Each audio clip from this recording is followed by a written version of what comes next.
Welcome to the ICANN APAC-TWNIC Engagement Forum. This section is the ICANN policies. We will have two ICANN members, Valerie Heng and Howard Lee, to give us a presentation about the current IDMs and GTLD's trend of development. So please applaud for their appearance on stage. Good afternoon, everyone. So the next few sentences, I'm going to say it in Chinese just to wake up everyone because it's already a long day.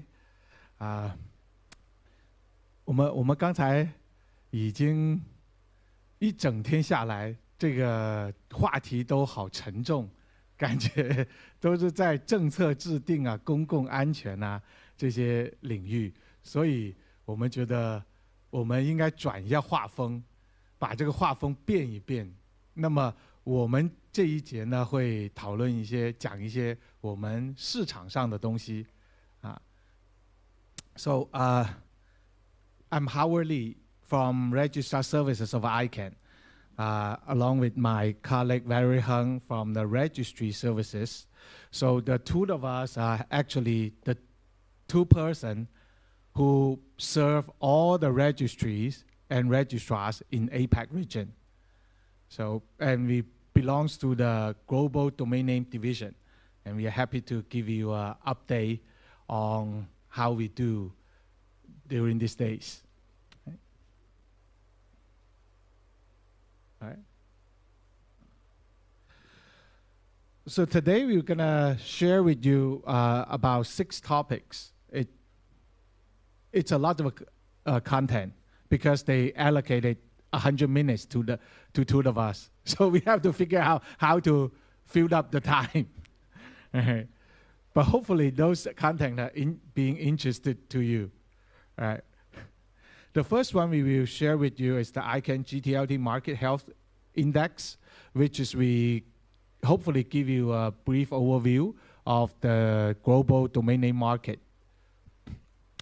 The second one is the multi-stakeholder policy development process.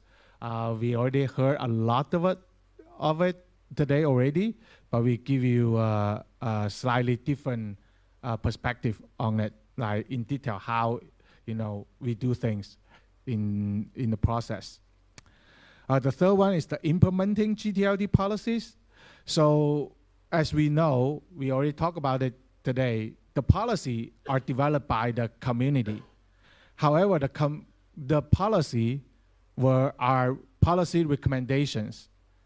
So down to the earth, how we do things as a registrar or registry, that's the process we call it the implementation. And that's where ICANN staff will step in to map out the implementation detail. The fourth one will be the new GTLD subsequent procedures policy, PDP. It's a long one, but basically what it said, it's the next round. We call it the next round of the new GTLDs. So the fifth one is the internationalized domain names. We all probably have some ideas, but if you don't, we will give you a brief overview. The last one will be the upcoming industry events in Thailand. So hopefully you can make it there too. When I was in the audience, my colleagues said, I should check up the energy of the room. So in order to do that, we actually prepare some small quizzes along the way, and we will give out the prizes for anyone who can answer the quiz. All right, we do prepare some of the small gifts over there. Right. For the GTLD Market Health Index, first I have to apologize because the newest report we weren't able to make it available before this meeting. We were trying to, but it didn't happen. It will release either later this week or early next week. So the data I'm using will be from the report from our last year's. It actually belongs to our ICANN's Objective 2.3. What's that mean? I will talk about it in the next slide. But you can download the full. You can download the full report on our website. All right. So one of the reasons that our new report hasn't been able to make it published on time is this one. We actually move it to the domain name marketplace indicator, which will include the CCTLD data. The old one, the beta version, only includes the GTLD data. The new one will include the CCTLDs.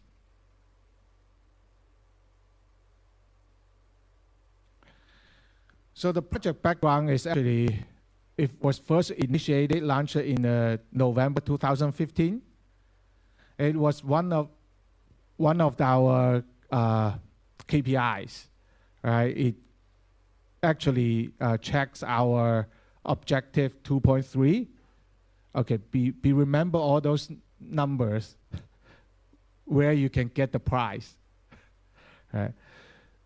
The objective actually is supporting the evolution of the domain name marketplace to be robust, stable, and trusted. So it's more like on these three areas. So it's just one of the objectives underway at ICANN. One of the big initiatives is the Open Data Initiative. So where you can check a lot of domain name ICANN data on that.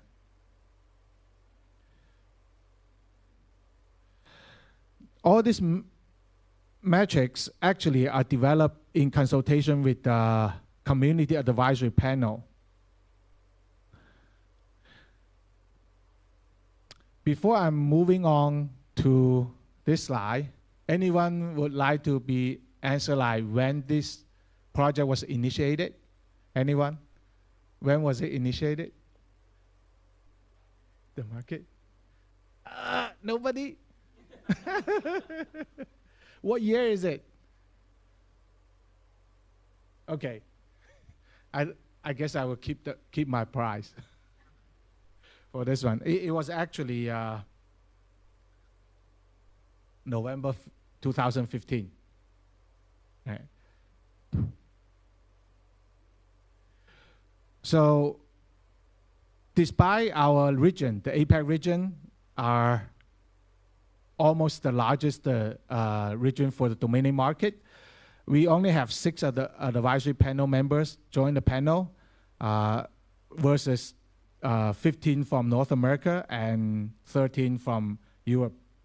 So here I encourage every one of you, if you're interested, you're specialized in data analysis and gathering, research, we encourage you to join the advisory panel.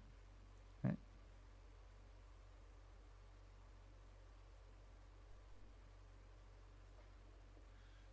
Shall we try again? Anyone remember how many advisory members we have in the region? 6? Yes, the prize goes to there. Yeah. Yes.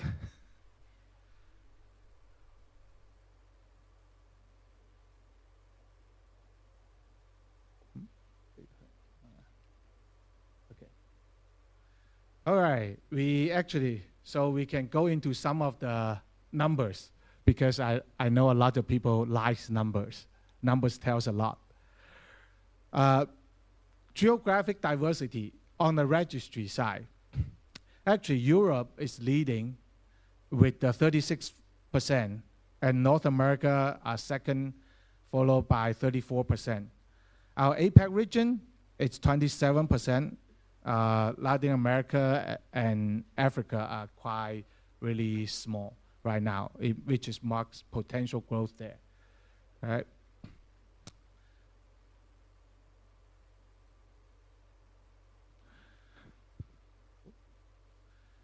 So here's the chart that shows you the jurisdictions with at least one GTLD registry operator. How many in Taiwan we have? We have two. We have two registry operators in Taiwan. And we have 50 jurisdictions has at least one GTLD registry operator. So the number for our region were not very impressive on the registry side. But on the registrar side, it's a lot more exciting. Yes.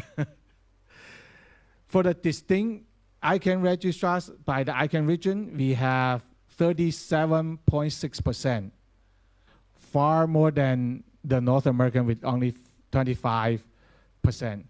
So we are on the registrar side in selling, doing business, we are actually leading on this one.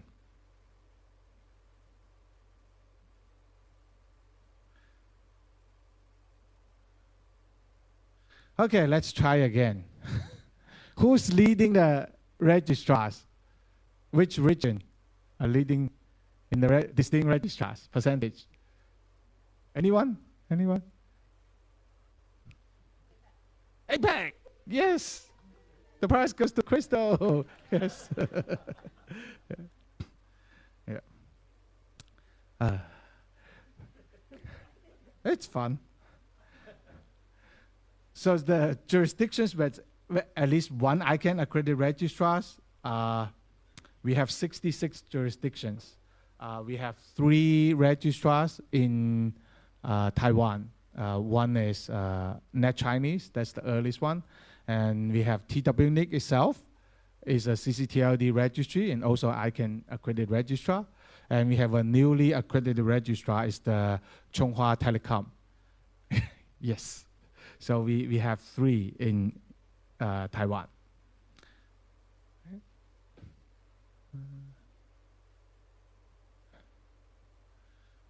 All right. How many registrars in Taiwan? 3. That goes to that lady. Yes. With the highest hand. Raise the hand. So.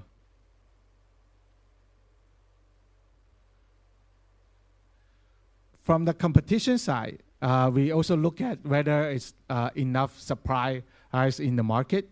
So in the competition side, for the registries, the percentage of a distinct GTLD registry operators are 45%.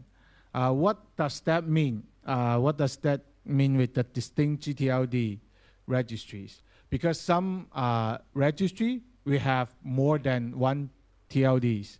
So like New Star, they might have over 100 TLDs. So 150, yes. What? 250, yes. Yes, yes. So, but we count all those as one distinct registry. We combine all those into one group. So with that, we have 45% of all the registries are distinct, are not related or not affiliated. So the average number of the registries held for GTLD registry is 2.2 TLDs, the top level domain names.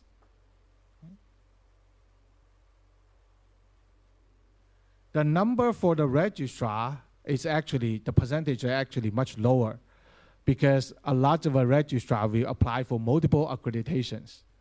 The reason why, a couple of reasons. One major reason is that they will do the job catch for expired domain names. So if someone's domain name expire and they didn't renew, then the registrar will do the job catch and catch that name. So they can either benefit from the traffic or, you know, they can later sell the domain name at a higher price. So.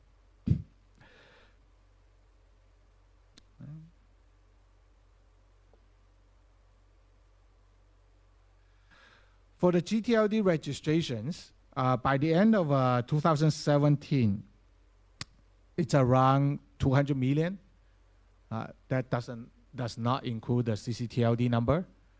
It's keep more stable, and if we have the newest report, you can see it's kind of growth, have a healthy growth last year, over the year of 2018.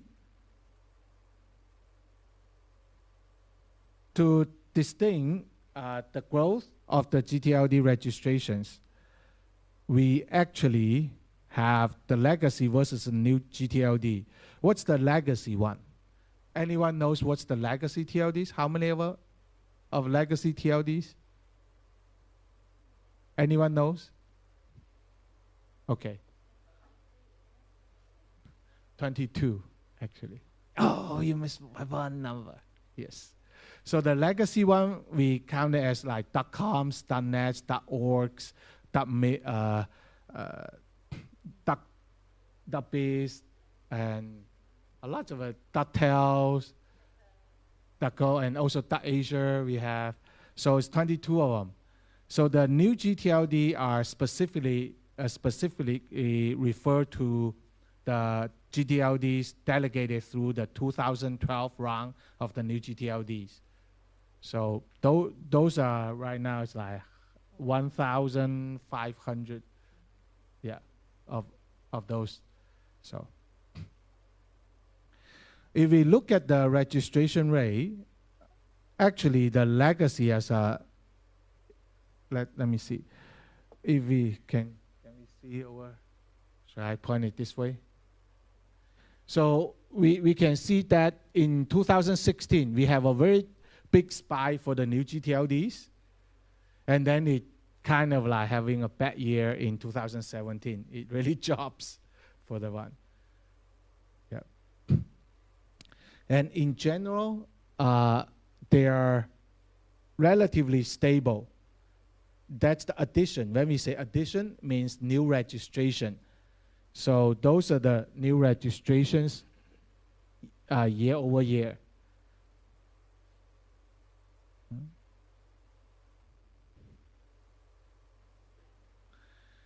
And we come down to IDNs, brands, and geographic names. Okay, let's try again. Let's see how many remember. By the end of the year 2017, what's the registration volume for GTLDs globally? Around how much? How many? Raise your hand. Be confident. Yeah. Anyone? The total value? 200 million. Yeah, 200 million. Yes. At least we remember the 200. Yes. Yeah, the denotation was 200 million. Yeah. So here we have the IDNs, which like .Taiwan in Chinese, or .政府, right, in Chinese. So brands are like, what's that? HTC. We used to have no more HTC. So, and who else are from Taiwan? All right. Okay. We don't really have a top brand in Taiwan right now, but we do have a geographic name. Taipei is the geographic GTLDs, and the backend is New Star right now. Yes. So those are the different type of the new GTLDs, and if we look at the number. They are not totally impressive, but for the top brands, they actually have a very good high in 2016. And they were still okay in 2017. If we look at the registration volume, it's actually kind of a bit declining. We have a pretty good year in 2014 and also 2015. So since 2016 and 17 are not doing so well. Right.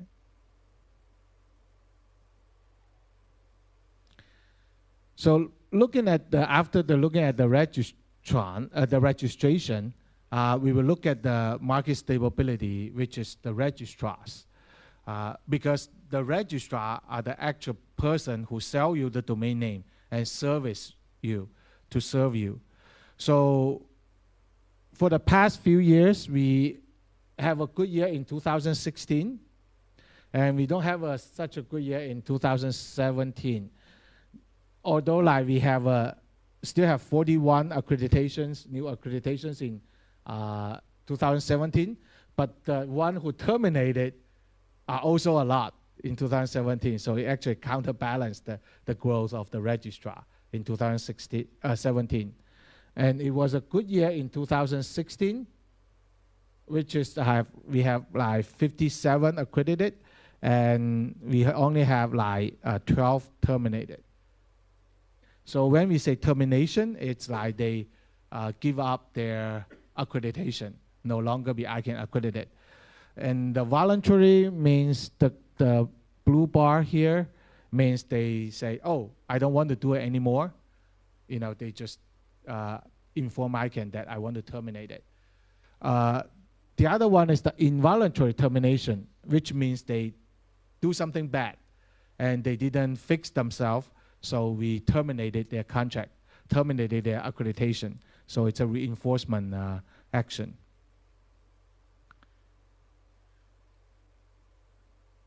All right. Okay, should we try again? I see Crystal's ready. Which year is the best year for registrar growth? Was it 2016 or 2017? Anyone? Was 2016 a good year or 2017? 16, yes. The lady back there, yes. All right. So at the end, we come to the trust, which is the UDRP and URS. UDRP stands for Uniform Domain Name, Uniform Dispute Resolution Policy of the domain name, which is you find someone using the domain name that infringe your trademark, you can use that UDRP mechanism to get the domain name either transferred to you or delete that domain name. The other one is the URS. It's called the Uniform Rapid Suspension, which is a registry action.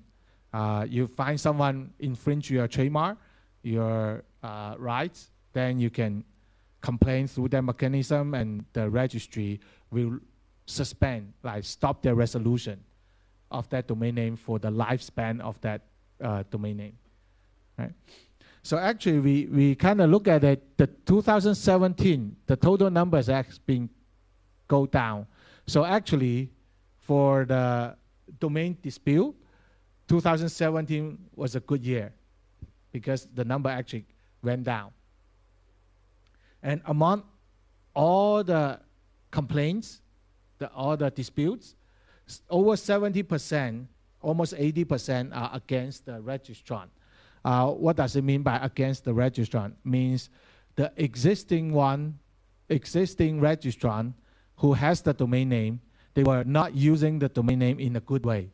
So the panel decided the domain name should be either deleted or being transferred. So it means those guys were not doing behaving well and were punished in a way by the panels. All right, that will actually conclude the first section. Any questions? Any questions? I explained very well, I guess. No questions. All right. Yes. Do you need a mic? Okay, yeah. From your last slide on the UDRP, the number of decisions against registrants had gone down significantly in 2017. Is that because the overall cases went down, or was it just the decisions against registrants? Oh, so this is the overall number. And this is the overall case number they received, yeah, including UDRP and URS. So among all those cases, 70 or 80, almost 80% are against the registrant. So the complainant won the case. Yeah. Yeah. Yep. Okay. Any other questions? All right. Then we can move on. So it actually moved to the heavy topics again. Not so fun. It's the policy development.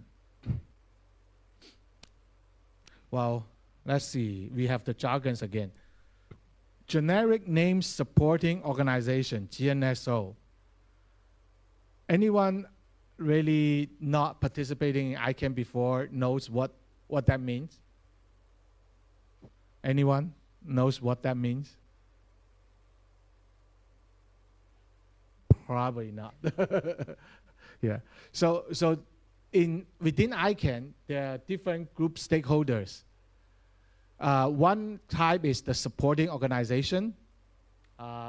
It's called like GNSO. So all the GTLD registries and registrars, they will fall into this category of it, right?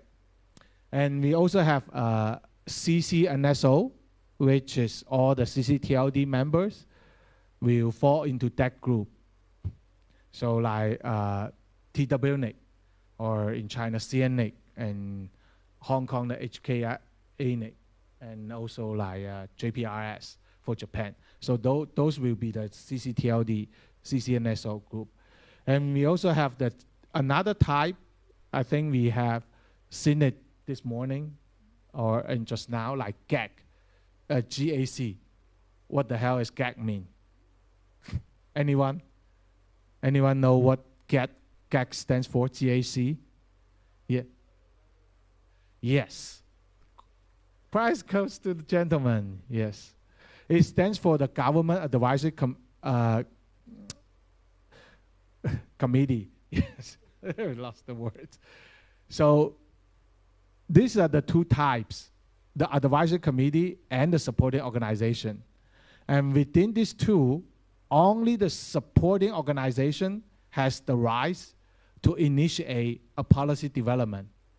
So the advisory committee, they can give out their opinions or contributions to the process, the policy process, but they cannot make a new policy.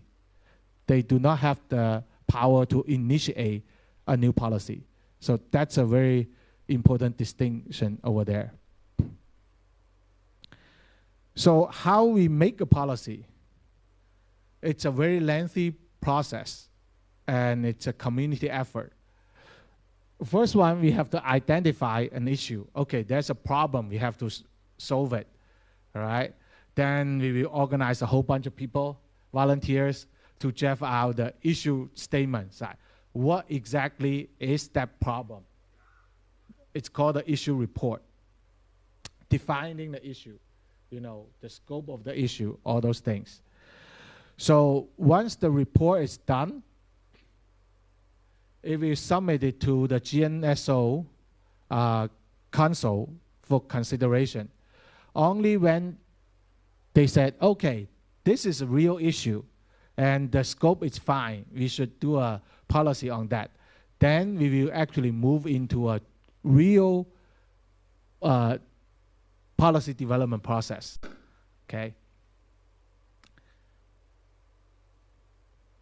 So it moves to the step 4. We will build a working group consists of the community members, not ICANN staff, not us.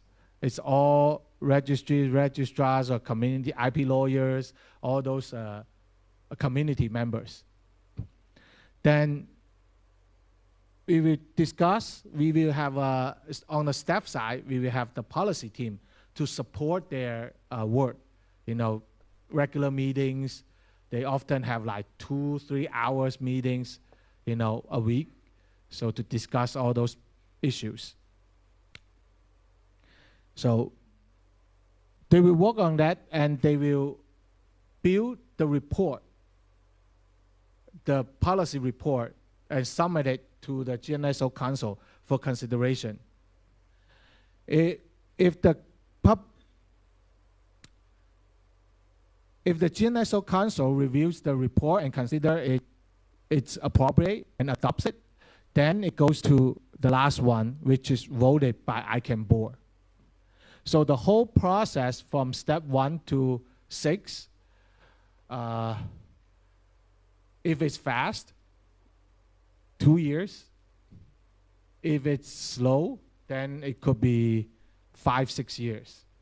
So just for develop the policy per se. So it involves a lot of negotiation, compromise to reach the consensus. Okay, let's try again. What's PDP stands for? Anyone?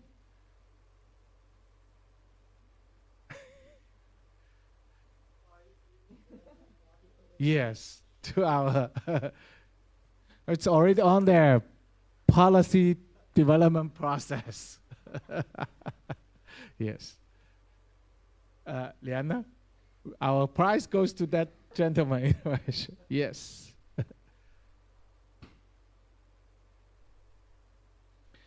So in this stage, any questions? It's a bit brief. Any questions on PDP? Maybe, yeah, I can understand like people don't say, what the hell is that PDP? I like to give an example. I always use examples like to interest people. There's a process during the ePDP, the expedited ePDP process. So they're sitting in a room full of people here, and some are from FBI, CIA, those law enforcement people. And on the other side, sitting the registries and registrars. The LEA people said, I need this to be responded within 24 hours.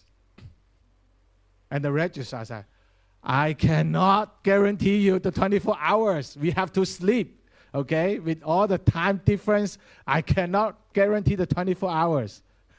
And the LEA people said, you have to do it 24 hours. It's life and death in stake. And the registrar, give an example. How, if we don't respond in 24 hours, why it's a life and death? It's a domain name. It's only a domain name, right? So basic, the LEA people actually give an example, say, they found in a web posting that a lady is going to suicide, to kill herself, right? So they don't have any trace of that. They actually contact the registrar who actually find out the owner of that website, who actually host all those postings. So they were able to get to that registrar, and the registrar point them to that website owner, and then the website owner actually point them to that lady, all within like 24 hours or something. And those guys actually, the LEA people actually went to that lady's house and saved her. But it's a good example, but it's still very hefty requirement for the registrars. Say, what if it's a U.S. case and then the person or the website owner are in Taiwan? There's 12, even 15-hour difference there. So all those debates are going on in that PDP process, right? So if we just say PDP, what the heck is that? But if you hear that kind of discussion, you know what's going on in there, right? So let's go to the implementation of it. The policy only give out recommendations. It's us, the staff. Once our ICANN board approves the policy, it will say, okay, we direct the CEO and the staff to implement all those recommendations. So we will have to map out all the steps to carry out that policy. And sometimes we might have to develop a new service. Say, for example, a registrar data escrow, right? So we require all the registrar to escrow their registration data with us.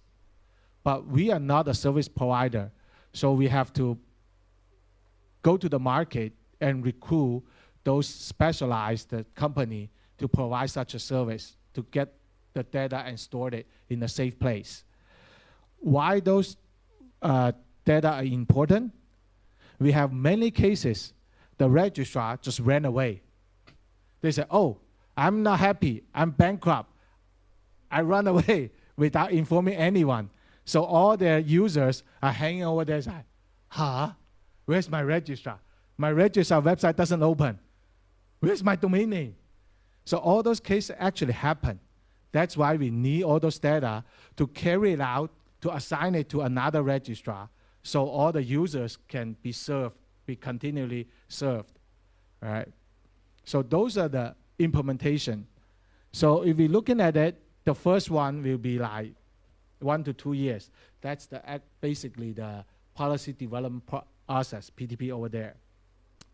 So the step 2, once we have the ICANN board approve the policy, we will build a team to analyze the policy. And we will actually create what we call the IRT, the implementation review team, to help us. The implementation review team are not staff.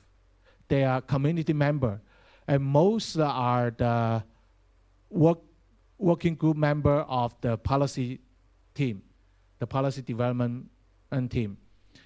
They are there to ensure we as the staff does not implement the policy different ways. They're here to ensure we do the things right.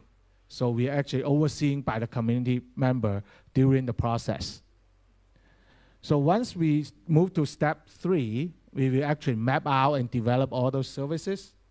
And on step 4, we will announce it. So all the things are ready. We say, oh, all the registries and registrars, you need to do these things, okay? And starting from what date? We usually give 6 months to 12 months for our registries and registrars to implement the new policy. So at the end, we will have our compliance team keep track of all the implementations. So if someone doesn't behave okay, we will send them the compliance notice until they correct themselves or being terminated by us. All right. So let's try again. Who responsible for implement the policy? Who's the main body who responsible to implement the policy? The community or the ICANN staff? Community or ICANN staff implementing the policy? Oops. Okay, it's the staff. Okay, us, to make the implementation. The policy is made by the community, but make it work, it's the staff who make it work. All right, I think I'm just browsing through all 3 topics. Any questions? Okay, cool, I see everyone's tired. Okay, then I will give the time to my colleague Valerie here to give you the rest of the topic.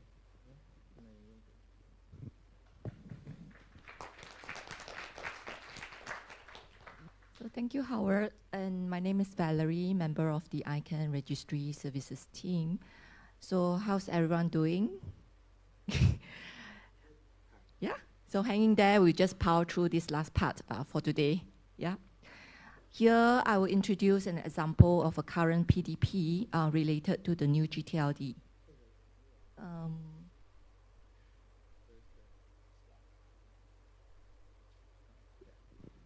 Okay, it's called the new GTLD Subsequent Procedures PDP, right? So if you are aware, there has been an expansion of the domain name space since the launch of the 2012 new GTLDs, and with over more than 1,000 top-level domain names added into the root zone today. And the ICANN board has committed to open another round of the new G, but has made it clear that no new date for the next round will be announced until the community has completed the various reviews related to the previous round and the subsequent procedures PDP is completed. And in December 2015, the GNSO Council initiated a PDP to consider and analyze the issues of the new subsequent procedures. So the PDP working group come together, they review the implementation of the last round to determine if any change should be made to the policy and implementations. Right, so the outcome of the PDP may lead to changing the existing policy principle, recommendations, and implementation guideline, develop new policy recommendations, or supplement new implementation guideline. Next slide. So the PDP working group formed 5 work tracks to look at the overall process, support outreach. Number 2, legal regulatory issues. Number 3, string contentions, objections and dispute. Number 4, internationalized domain names, technical and operations issues. And number 5, geographic names at the top level. So during the ICANN meeting at Kobe, the working group has substantive discussions on the various topics that were published for public comment. And it envisions that all streams of work will be incorporated into a final report. Right? Next slide. This is a timeline shared by the PDP working group at ICANN meeting in Kobe. And we're looking at the final report to the GNSO Council anticipated at the end of this year, right? Okay. So what happened after the working group delivered its final report? Some of the expected next steps, as we see in the PDP process, the GNSO Council will consider the recommendations and report to the ICANN board for considerations. And if the ICANN board adopts the recommendations, it will direct ICANN staff to start the implementations of the PDP recommendations, which likely to include a revised applicant guidebook, right? So just to continue with the quiz fun, how many work streams are there in the subsequent procedures PDP?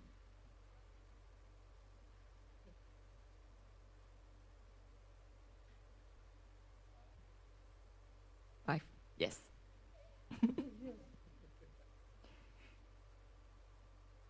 Okay, so here are some of the resources about the new GTLD subsequent procedures PDP to help you know more and get involved. Is there any questions on this PDP? No? Okay. Next, I'll bring and give an update on the internationalized domain names, IDN in short, and we may have some experts in the audience could help to answer any difficult questions that you may have, right? So what are IDNs, right? They are actually domain names with non-Latin characters or Latin characters beyond the letters A to Z, digit, and hyphens. And the internet is growing increasingly complex with more user, professions, industries, and scripts than ever before. The landscape for the domain names has changed remarkably. And the overall numbers of TLD character length and the scripts has increased. So until the late 2009, the top-level domains were only restricted to the Latin letters A to Z. And after 2009, the IDN TLDs were introduced in other scripts, including Arabics, Chinese, and Syriac. So IDNs enable people around the world to access domain names in their local language. So I can establish an IDN program to help the development of a multilingual internet using IDNs. And the objective of the program is to enable the deployment of the domain names in local language and scripts used by the community globally in a secure and stable manner. It focuses on the planning and implementation of the IDN top-level domains, including IDN CCTLD and GTLD. The program also supports projects on the effective use of the IDN at second level of the DNS as guided by the community. Right? Next. So currently, there are about 152 IDN TLD in the root zone, and we have 2 IDN CCTLD for Taiwan. Who can tell me what is the IDN GTLD in Taiwan?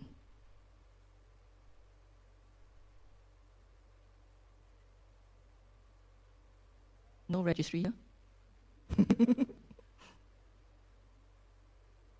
Yes, 廉政府.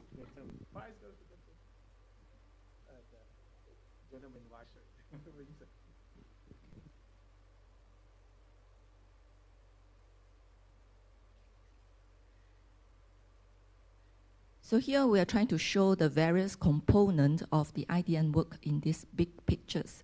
So we are all very familiar with the ASCII domain names, which are formed by letters, digits, and hyphens that I mentioned just now. So even within this small character set, there has been some confusion in letters like 0 and O, 1 and I.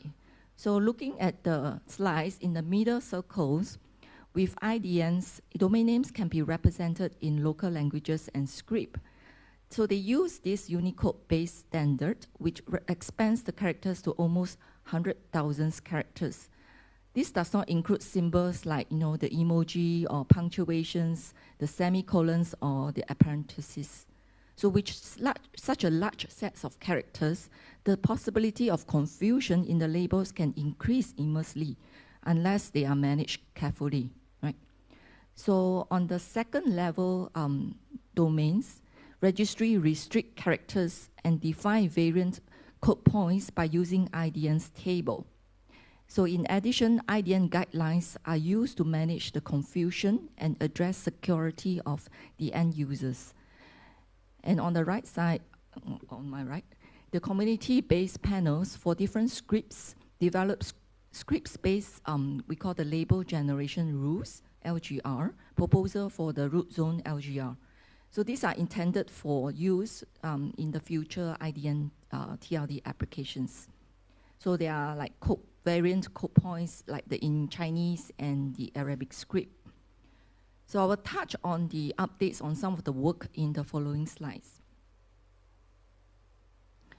On the IDN variant TLD management, recently ICANN board approved the recommendations to address the management mechanism for enabling the IDN TLD and their variants label. But the ICANN board has requested CCNSO and GNSO to take into account the recommendations while they develop their policies, how they define and manage the IDN variants TLD for the current and future applications. They also need to coordinate a consistent solutions developed for the IDN variants CCTLD and new GTLDs. Right. So some of the example here that are on the screen to show the variant of the TLDs. Next slide. So this is the label generation rules for the root zone, the status. For Chinese specific, the root zone label generation rule group is finalizing its variance analysis. I think they are trying to complete for public comment by end of the year.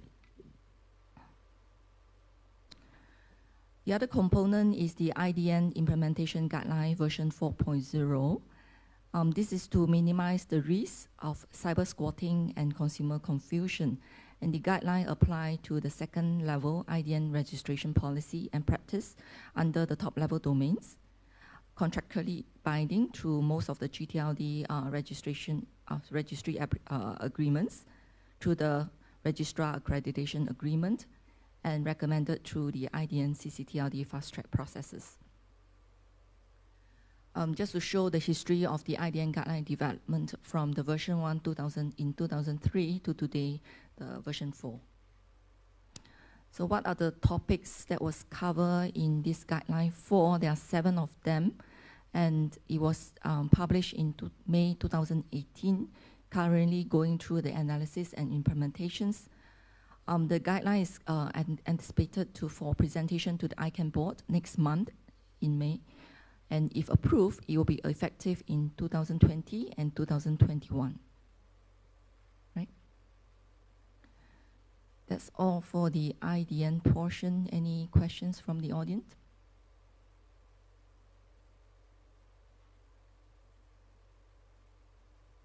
Yep. Okay. So finally, just an advertisement here, 打个小广告. So here are some upcoming industry events coming up in Thailand next month. First is the GTD Industry Summit. It is an opportunity for the registrars to come together, engage, and address issues of their mutual interest and importance. And this year is the 5th annual summit, and the first time to be held in the Asia-Pacific regions. So please join us there. Following the summit at the same venue, we have 3 other events. We call the Registrations Operations Workshop, ROW, the ICANN DNS Symposium, and the DNS OARC, stand for Operations Analysis and Research Center. So we hope to see you all there next month. Any questions for the GDD Summit?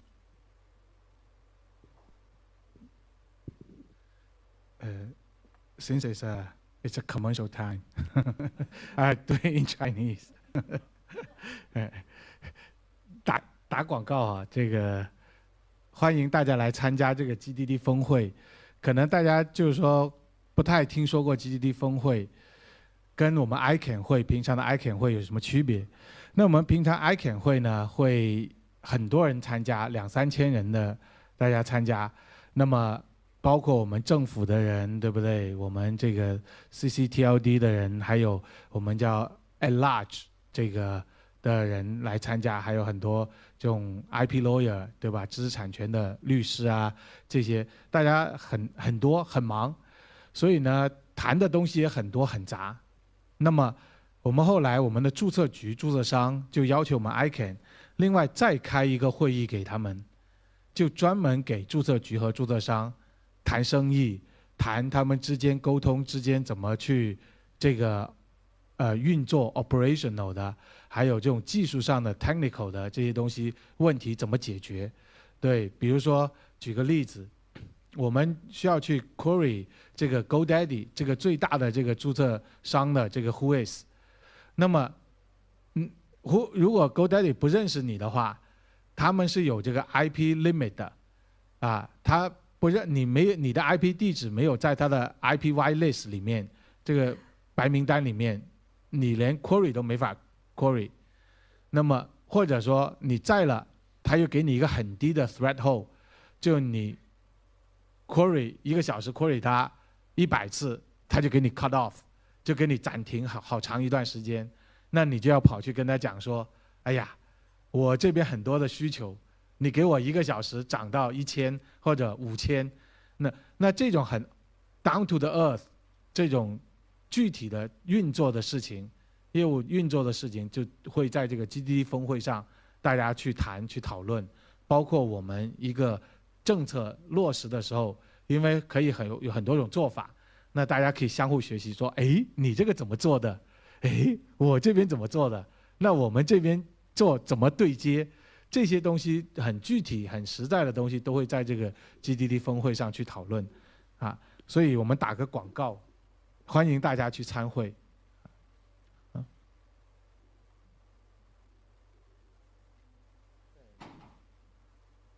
The last one is keep in touch.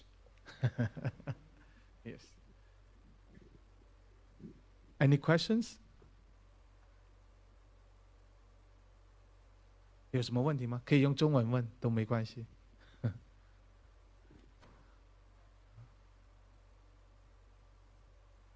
我们好安静。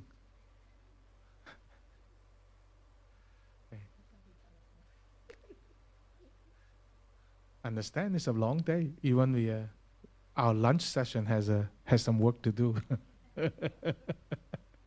Yeah. Right. If we don't have any questions, we can give you back 22 minutes. Isn't that great? All right. Thank you for all.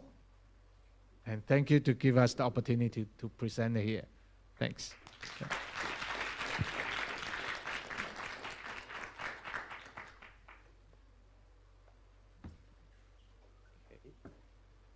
Okay, thank you all for participating in today's section.